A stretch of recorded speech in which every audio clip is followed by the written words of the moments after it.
Now we are recording. So Wendy, you can go ahead and share your screen. Wendy's got lots of good stuff for us here today.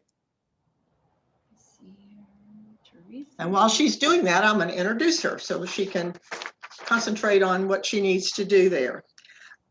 Wendy's going to talk to us today about city parks, natural areas, a great place to connect with nature. And there's some new things that are happening in our city. You know, we're a bird city, Texas, here in San Antonio, and we have lots of wonderful parks where we can go and enjoy nature of not only birds, but other aspects of nature. And Wendy knows a lot about them. Here's, you can see a picture of the Tobin Land Bridge. Those of you who haven't been on over that. Wendy's work, I did see your screen come up there, Wendy. Got it? Got it. Okay, I don't see it on the big screen, but I see it now. Okay, there we go. Okay. She's worked for the city of San Antonio. I can't believe this. I think I've known Wendy from the whole time she's been here, which it's lovely to know her. For 16 years, she's currently working as a nature preserve officer. I'm letting people in just a moment. There we go. And she'll tell us a little bit more about that in the city San Antonio Parks and Rec natural areas. She has a double major in wildlife biology and geography. So she always knows where she is, that's for sure. Environmental studies from Texas State University, and she has a MS in biology with a focus on plant ecology, especially a rare wildflower that she told us about in another meeting, and she may mention today. She manages 5 parks and works to help survey rare and endangered species of all kinds. So she's going to tell us what's new in the city parks, and let's make sure everybody can see her screen. If you cannot, please let me know. All right, ready to start?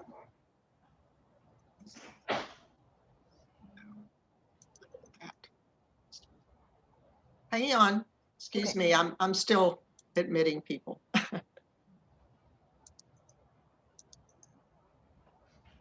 Okay. All right. There we go. Can you hear me okay? Yep. All Can right. everybody see the screen that says San Antonio Parks and Rec? Yes. Okay, thank you. All right, everyone. Well, thank you so much for having me here today. Just wanted to go over some park updates and then also some wildlife hotspots to kind of get everyone ready for the nature challenges coming up at the end of this month and the beginning of May. As Patsy mentioned, I've been with the city for 16 years. It's really hard to believe. Oh, Wendy, I'm so sorry, I muted you. I'm here.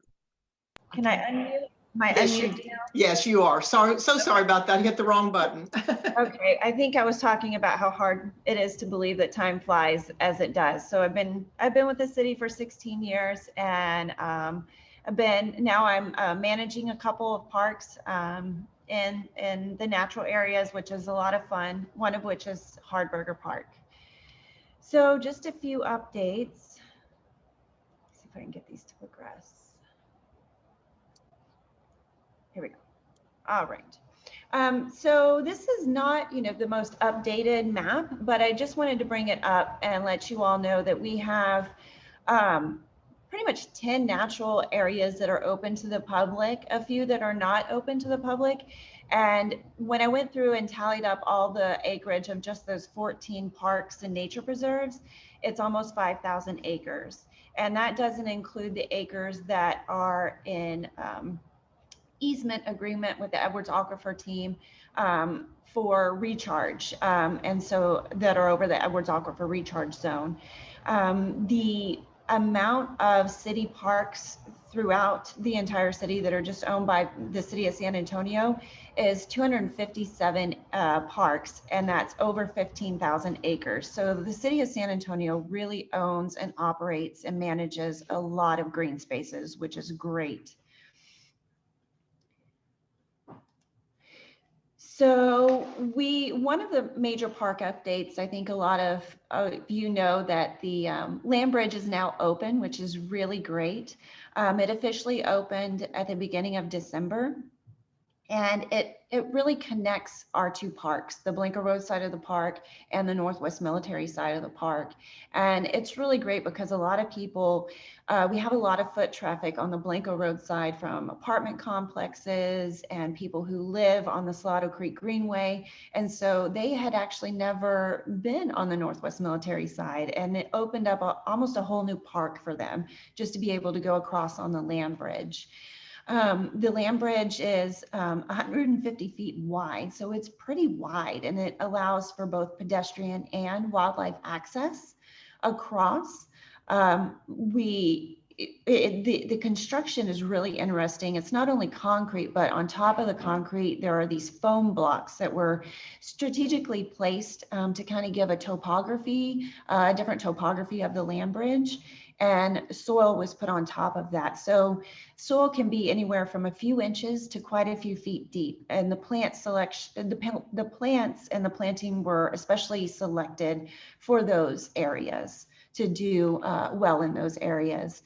There is a 250,000 gallon rainwater runoff cistern where we collect rainwater, and that rainwater will be used to water the landscape on top of the bridge and associated side areas. And there are 2 wildlife viewing blinds that we'll go through and talk about here in a second. So I wanted to bring up, if you haven't experienced the land bridge yet, I'm going to try to do this. It's really worth going and seeing, but I wanted to bring up a couple really exciting videos. We were waiting for this first girder to go in, and it was a pretty major event. So if you can see from the screen that, this is the middle of the night, Wurzbach Parkway is completely shut down. And I didn't realize until I actually saw this video, you think it's completely mechanical, but then you see these guys on the ground pulling and tugging to get this girder in place. And when the first one went in, it was pretty major. It was an unbelievable feat. So I'll just let this play for a couple more seconds so you can see it go in and see these guys just really pulling and trying to get this first girder in. And this is Wurzbach Parkway in the middle of the night. So a bunch of worker bees were just working day and night to get this amazing project finished. And there it goes in. And so we were so happy that that went in. The next one I'm going to show, hopefully the sound will work.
course, you see some people walking their bikes as they should be, but then there's a few bike riders that didn't get the memo to walk your bike.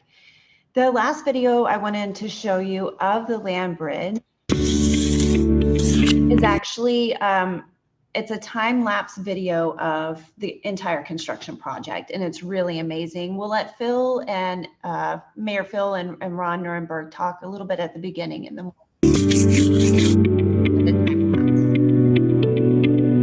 I'm Phil Hardberger. I'm standing on the Robert Tobin Bridge, and I welcome the people of San Antonio. The bridge is now officially open. Hi, I'm Mayor Ron Nirenberg, and I'm honored to invite you to the opening of the brand new Robert L.B. Tobin Land Bridge at Phil Hardberger Park. This is the largest urban park in the city of San Antonio since the 1800s. It's right in the heart of the city.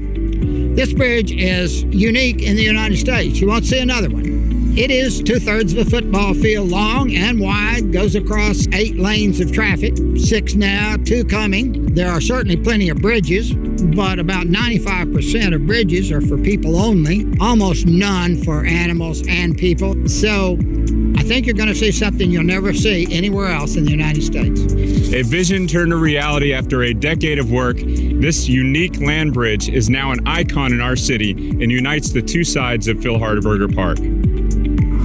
Tell me what you thought when you first saw this plot of land so many years ago. This piece of land came on the market. It only had one problem, which was they were building Wurzbach right through the middle of it, and now this bridge unites the 2 halves after a 10-year process altogether. Tell us how unique this bridge is. What makes this one of the landmarks now that people will remember San Antonio by? Well, the fact that it services animals and people, it's a wonderful place to kind of get your head right and your heart right. If you're feeling good, you're going to be happier by walking in the park. But if you're feeling sad, you'll feel better. The people of this town have this bridge. So that just gives you an idea of the construction that went on during this this amazing project. About a week, actually it was a week ago to this day and this very hour almost, the Skywalk is finally open. And if you haven't been on the Skywalk yet, you really need to go. It's just amazing. It's about 1,000 feet long and it goes up to 18 feet in the air. It starts at Waterloop Trail on the Blanco Road side, ground level at Waterloop, and it goes all the way up almost to the top of the land bridge. So it's quite a climb, and it's a climb through the trees. It gives you a different vantage point of the park and of the land bridge. It's pretty neat. This bench is really great just to kind of sit on. You're up in the canopy, and this little enclave is it's just a great little spot. So we're gonna try this. This is, let me back up a little bit. So we went through and did a video of walking the Skywalk from the top of the land bridge all the way down to Waterloop. And this is just kind of a sped up version of the walk to give you an idea of what you will be seeing. So if you haven't gone yet, hopefully this will entice you to go.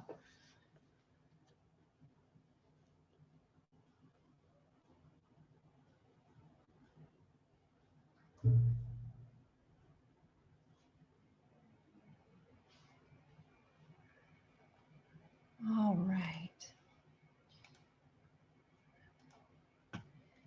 All right, so as mentioned before, the land bridge features 2 wildlife viewing blinds. They are both in conjunction with Public Art San Antonio. The first one features local flora, and it was done by Ashley Morales, and it's got a lot of great depictions of some local flora in our area. The second wildlife blind that's on the land bridge was completed by Cade Bradshaw, and it features the local flora of the area. And what's really neat about this, I didn't know this until I got a great tip from a coworker who actually talked to Cade Bradshaw. You actually need to go into the wildlife viewing blind and look back out on these panels. Each of these panels has a particular animal in the park. So you can see bobcat, you can see armadillo, I think there's a hummingbird, and then I think there's an owl as well, and a knoll lizard.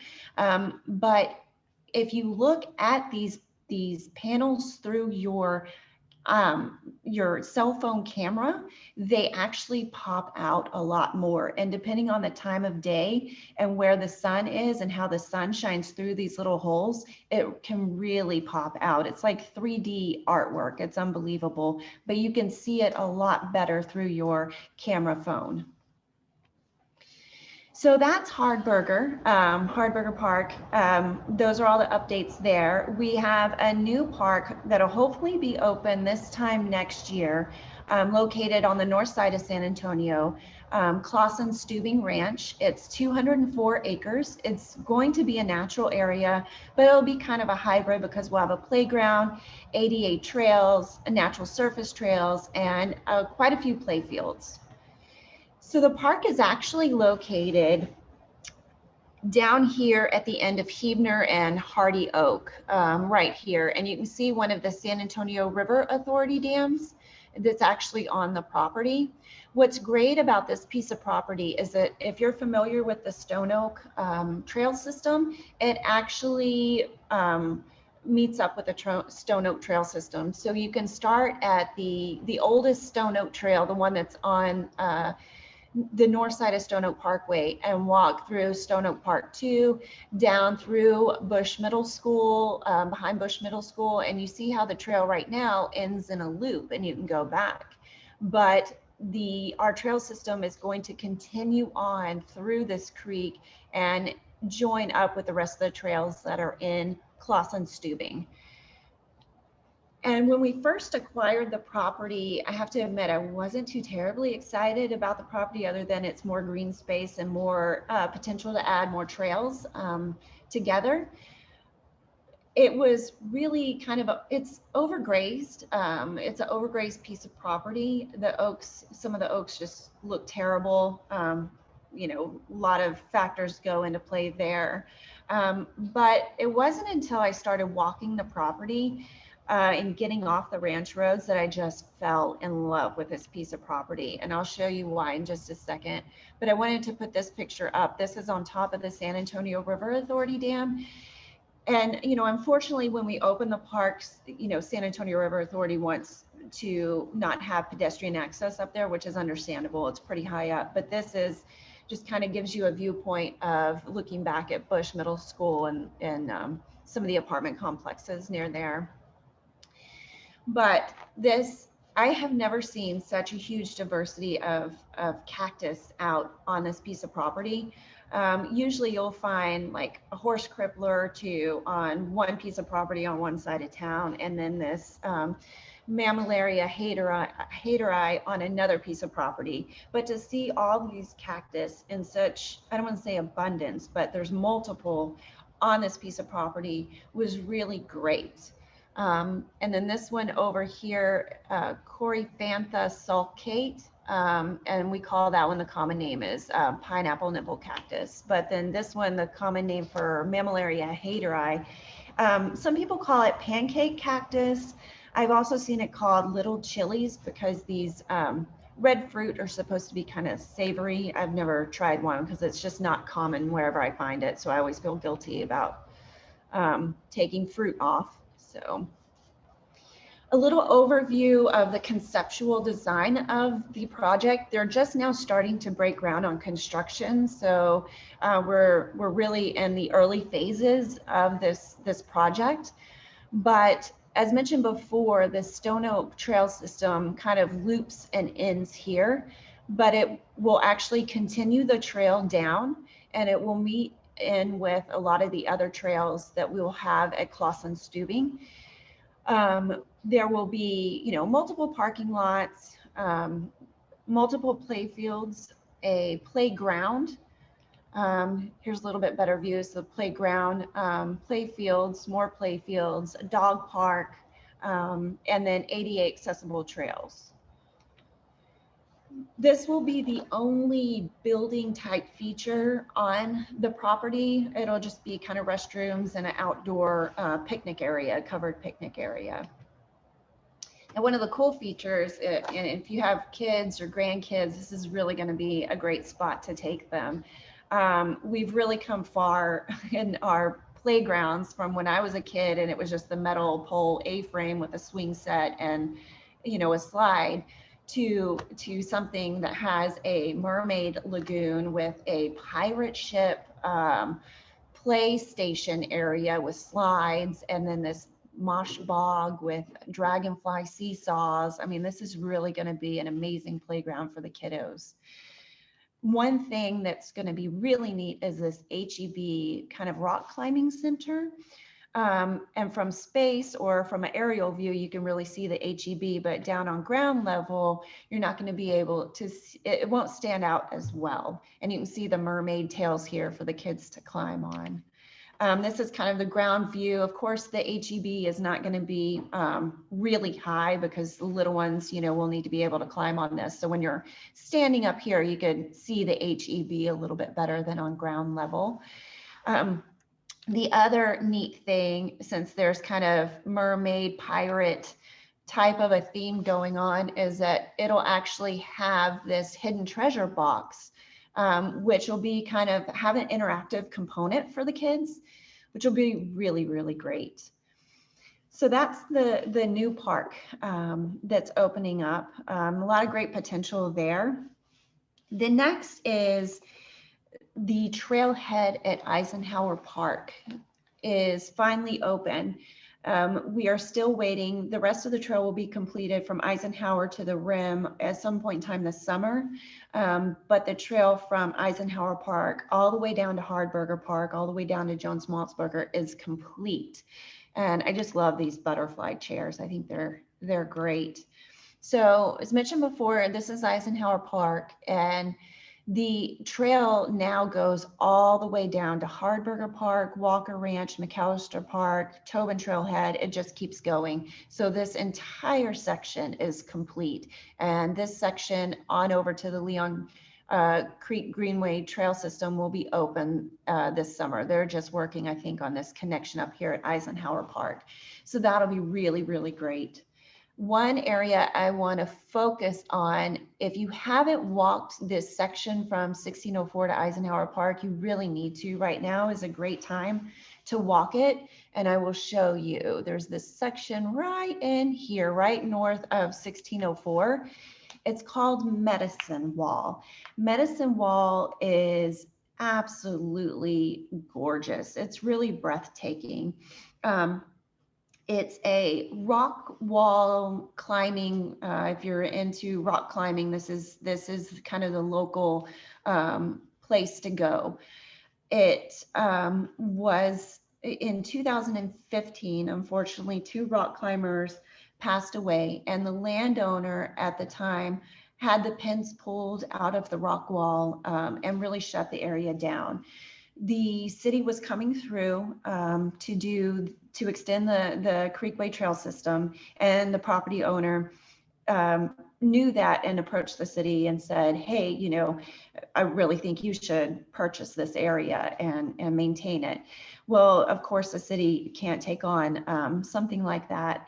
And so we did not, the city of San Antonio did not take on the Medicine Wall, but the Texas Climber Coalition actually came in and said, you know, we'll do it. And they now have ownership of the wall and are doing, to my knowledge, are doing kind of reservation type hikes, or not hikes, but rock wall climbing.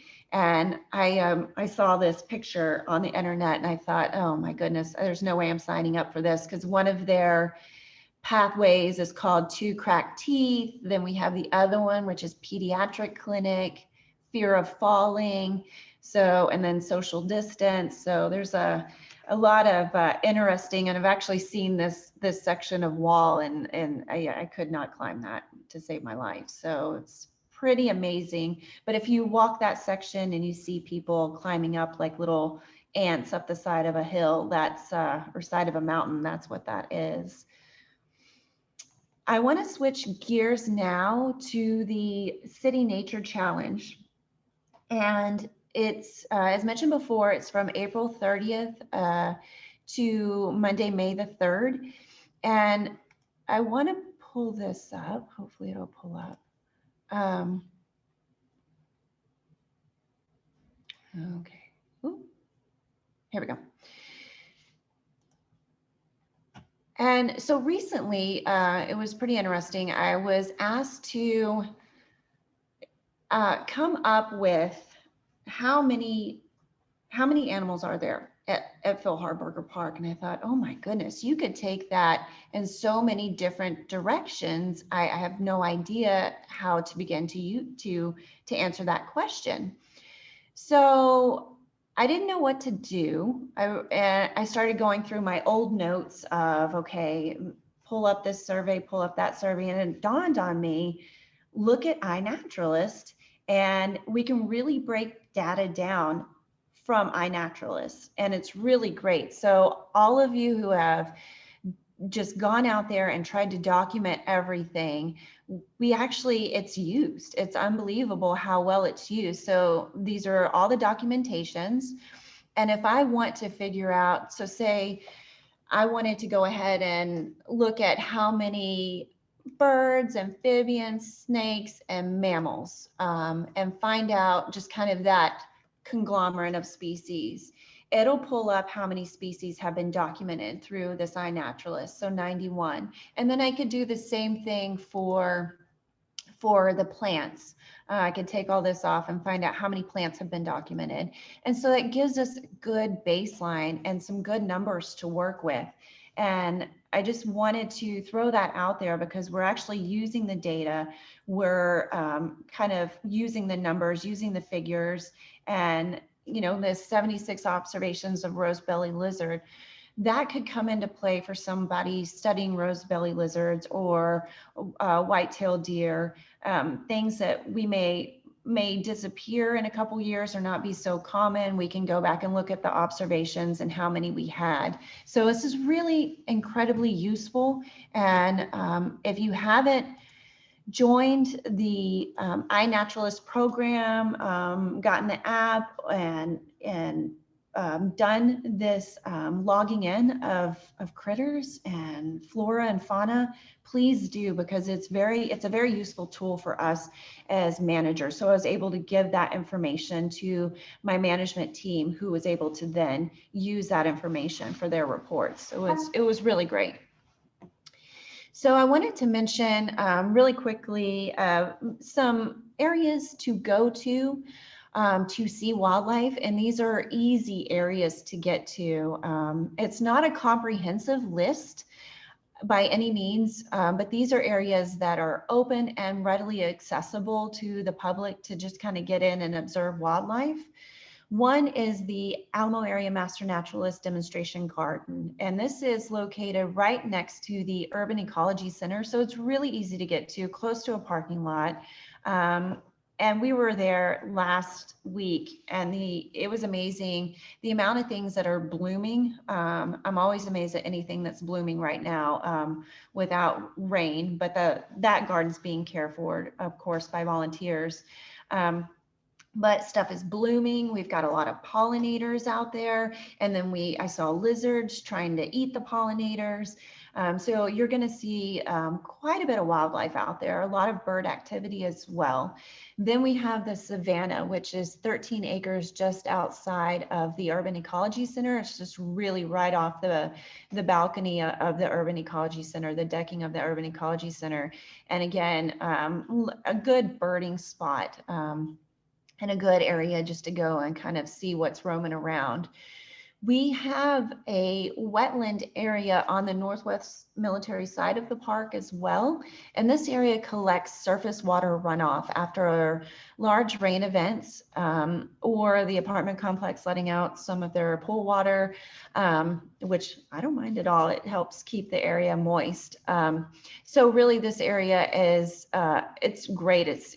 Whenever it is wet or moist, it is loaded with amphibians and some reptiles, birds. It's just really wonderful. And then these kiddos here were tromping through looking for invertebrates and amphibians, and they found a lot of good things. The bird water feature on the Blanco Road side of the park is right next to the Salado outdoor classroom and restroom area. It is designed to use rainwater that is collected off of this large metal roof over here. And it feeds into this rainwater, or this wildlife water feature, the bird water feature. And lots of birds, especially right now. It's a great area to go. And I'll talk a little bit more about some of the stuff that's been spotted there. And then we also have the butterfly garden, which is right in front of the Salado outdoor classroom area. And that our park staff made that area, but our volunteers help keep that area planted and weeded, and they just do a great job at doing that. Unfortunately, we've had some issues with purchasing plants. Apparently there's high demand and not a lot of availability due to the winter storm. So, we're a little delayed in getting some of the plants in there. Just a kind of an overview of where some of these areas are. This is the Northwest Military side of the park, and then this is the Blanco Road side of the park. So the Alamo Area Master Naturalist Demonstration Garden is here. This is the Urban Ecology Center. It's right next to the Urban Ecology Center. So really easy place to get to. The butterfly garden in front of the Salado outdoor classroom on the Blanco Road side. Then we also have the Savannah, which is literally this, 13-acre swath of open grassland right off the Urban Ecology Center deck. The wetland is way down over here at the end of the asphalt drive past the dog park and the open fields. So that's a nice little area, especially if we start to get some rain. That'll be a really nice area to go to. The bird water feature next to the Salado outdoor classroom, and just a few things that you can expect to see in some of these areas. So the birds in the demonstration garden are just great. Hummingbirds, loggerhead shrike, mourning dove, these have all been observed in or kind of right near the demonstration garden. And of course, we have the food chain in full gear. We have, the pollinators, the lizards eating the pollinators, and then the roadrunner eating the lizard who ate the pollinator. So this is just it's a really fun place. And of course, I think this red-shouldered hawk we almost always see whenever we're in that area. Lots of beautiful butterflies. You've got your larger butterflies, common buckeye, sleepy orange, and then the southern dogface. But then you also have your little ones like the hair streak, the gray hair streak, juniper hair streak, and Rickert's blue. One thing I like to do when the frog fruit is blooming, it's not blooming yet, but it'll start, I think, towards summertime. I like to just sit out there and watch all the different species we've got a ton of bees, a ton of these little bitty butterflies. It's a tiny flower, but it really is, it just brings in a lot of pollinators. It's amazing. It's the bee's knees for sure. And again, when you go to the demonstration garden, you can expect to see some of these lizards, especially the rose-belly lizard over here to the far right. I love this one because it looks like he's put lipstick on. And so the outline of the lips are kind of a pink orange color. It's really cute. The rough green snake, and then the Texas spiny lizard, which a lot of people say Texas horn lizard. It's nothing like it, but it is pretty spiny. We saw this guy last week, oddly enough, on the Northwest Military side of the park. And of course, with these, we don't rescue and relocate because they move pretty fast and they're off in the woods. They don't want to have anything to do with humans. So we give it its space and it takes that space and runs. So, and this was a pretty big one. One of my favorite things, I've been with this park since conception, and we started this grassland restoration back in 2009, and this has really been my home, is this savanna, this 13-acre savanna. I spent a lot of time out here, and it has turned into a great sparrow spot in the winter and early spring. And then right now, you know, you can expect to see some other birds as well. One year we had painted bunting that was visiting this savanna for a little while. So that was really great. And of course, the bird water feature on the Blinker Road side of the park, you not only can expect to see warblers and other birds using the bird water feature, but there are also amphibians using the bird water feature as well. And of course, the deer like it as well. So you can expect to see some deer. The wetland on the Northwest Military side of the park, I have seen 3 species of amphibians over there: the southern leopard frog, the eastern narrow-mouthed toad, and the Gulf Coast toad. And the eastern narrow-mouthed toad, if you are familiar with it at all, or if you're not, you should be. It's about the size of your thumbnail, and it makes the most obnoxious sound in the world. And it's so loud, it just bellows out through the night air. It's unbelievable how something so small could produce a sound that crazy, that loud. And then of course, this was taken by one of our volunteers doing some nighttime surveys. This is a Texas rat snake. And so when things are up and running over there and we have water, you know, of course we don't get too excited about mallards, but it is fun to see them swimming around in a park. But we also have black-belly whistling ducks. I saw a whole bunch of babies there one year, so that was fun. And I want to point out a few of the other parks as well, and I don't want to hog all the time to just Hardberger Park and say that we're the best as far as going to see wildlife, because there are other parks out there that are great. Frederick Wilderness Park is wonderful to go to.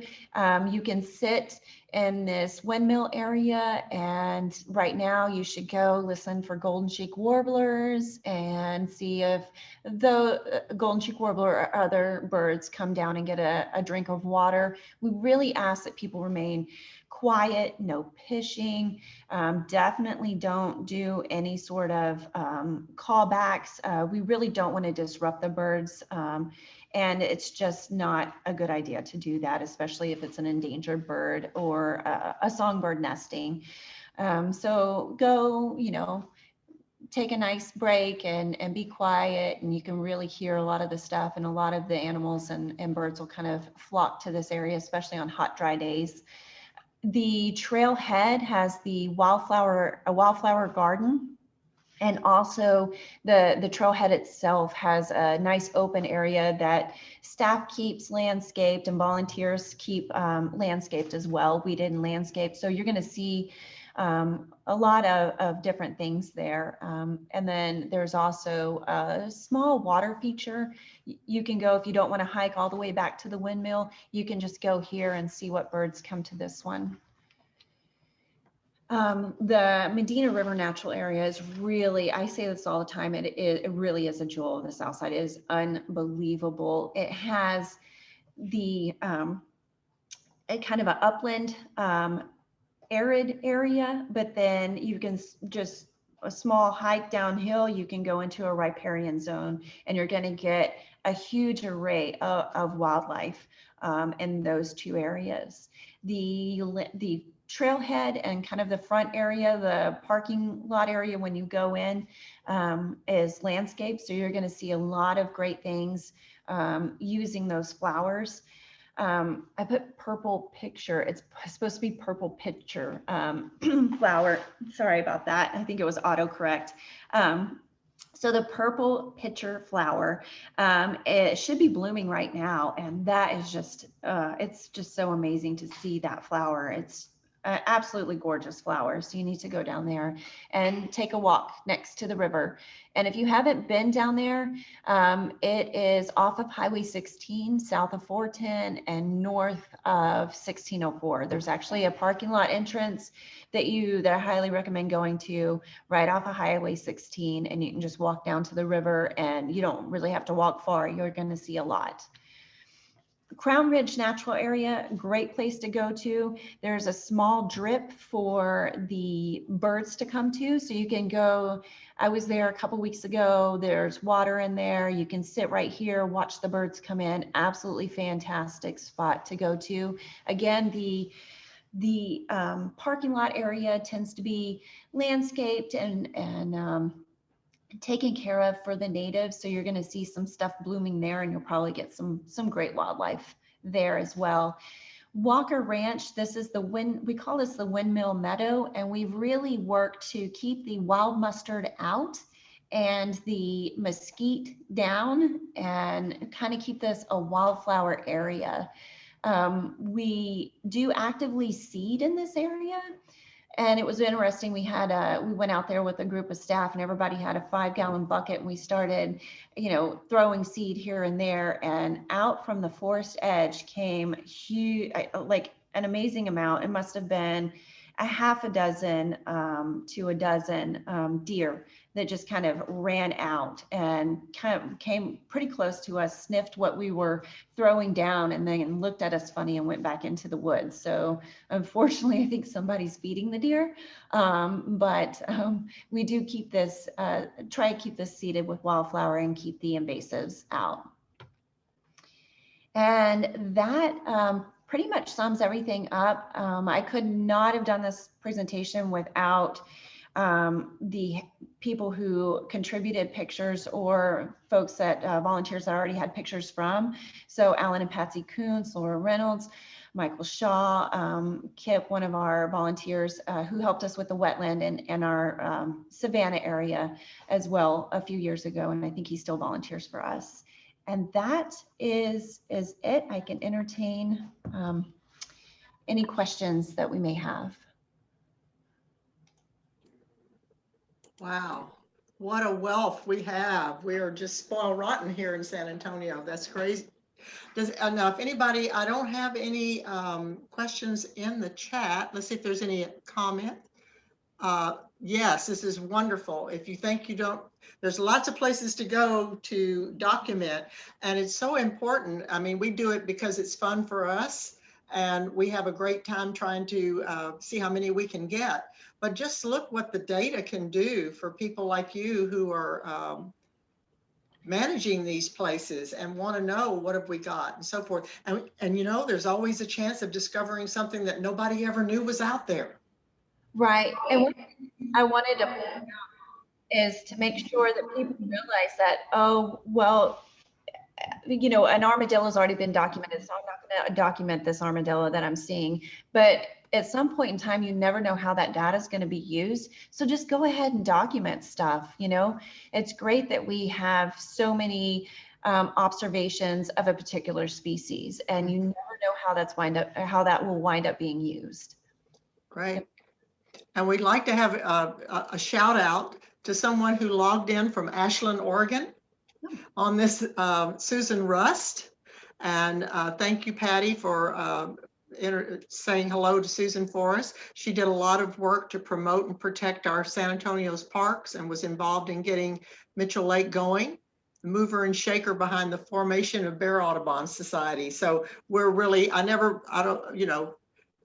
people are working all the time to have these kinds of spaces.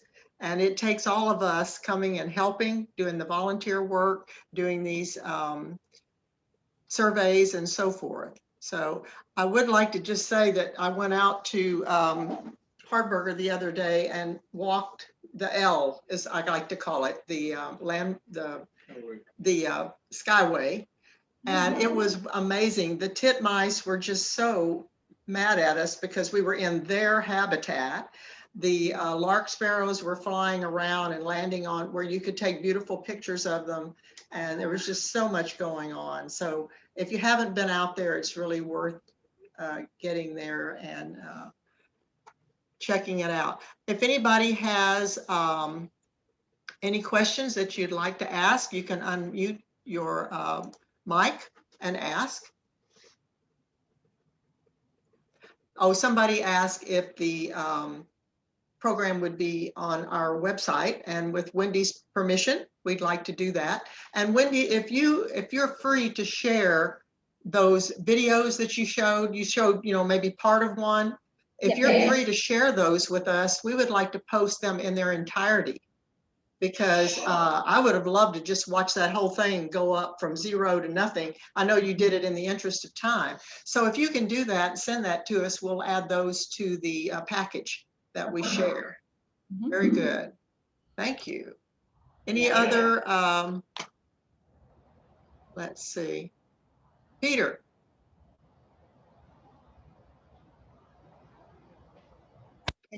Did you want to say something? Yes. Oh, hey, yes. I put it in chat. Sorry. Hey, Wendy.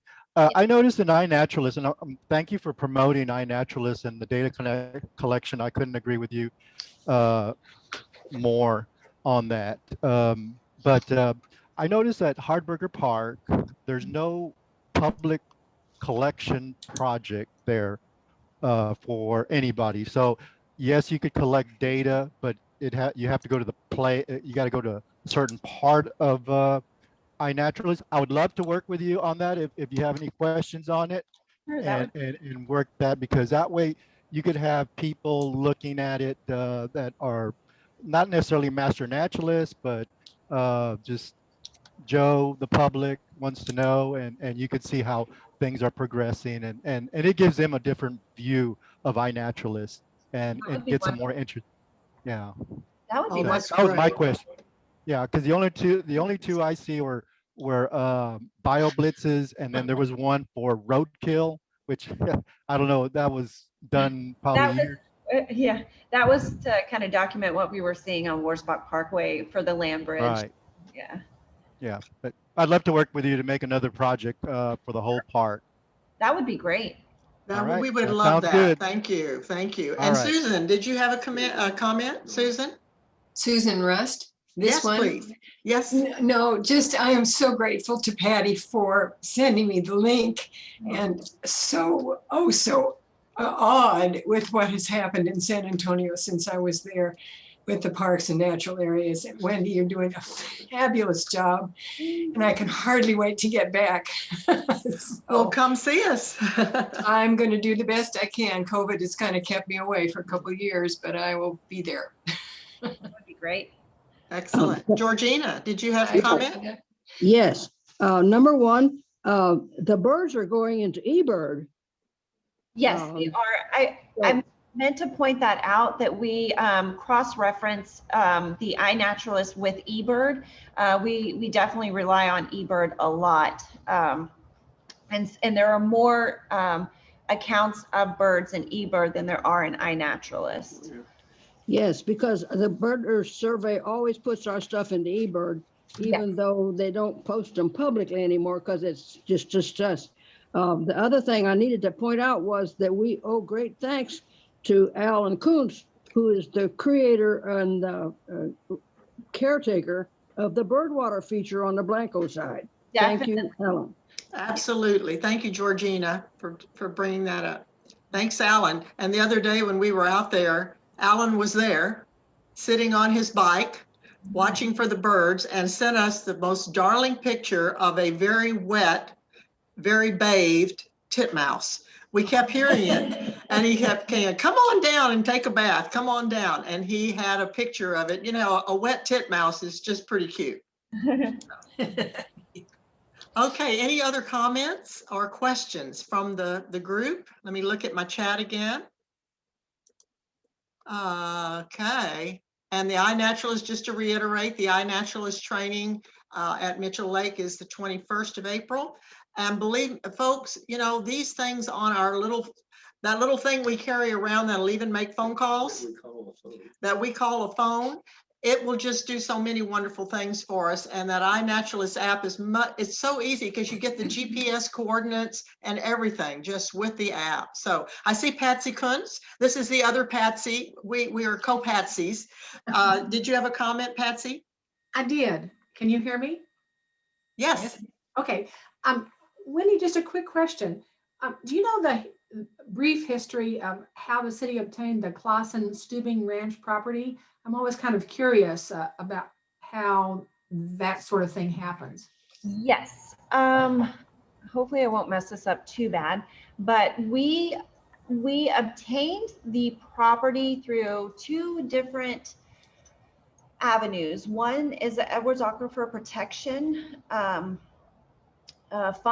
So we were able to purchase some of the acreage through that fund. And then the other one was with a bond project. And I can't remember how many acres per. That's a big piece of property.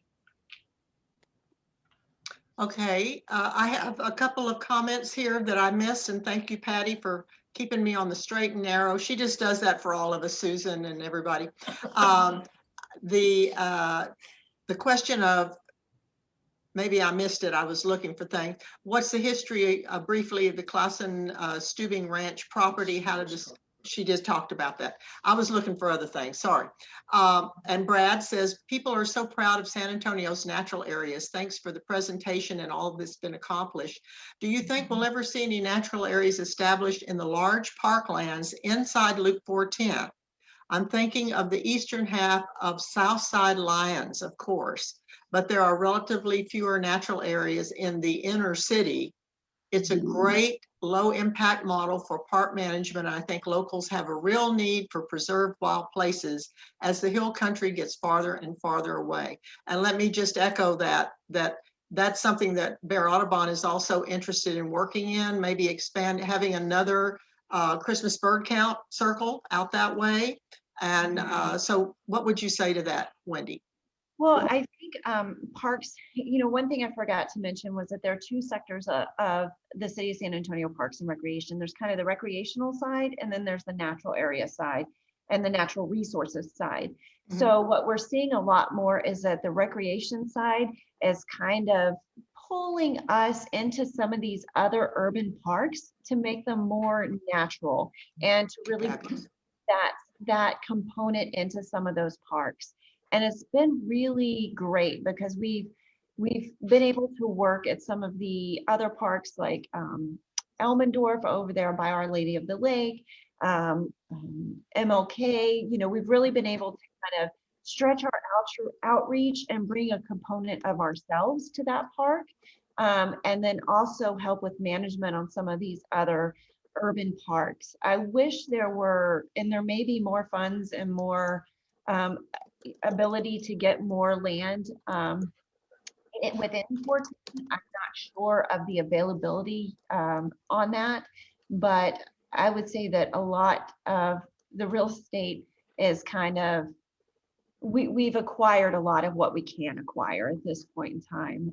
And I think the focus now is more of linking those areas up through the trails, the Greenway Trail system, and kind of making everything contiguous. So I think that's wonderful, because a lot of the what we call neighborhood parks that are big neighborhoods, like Woodlawn Lake, for example, right?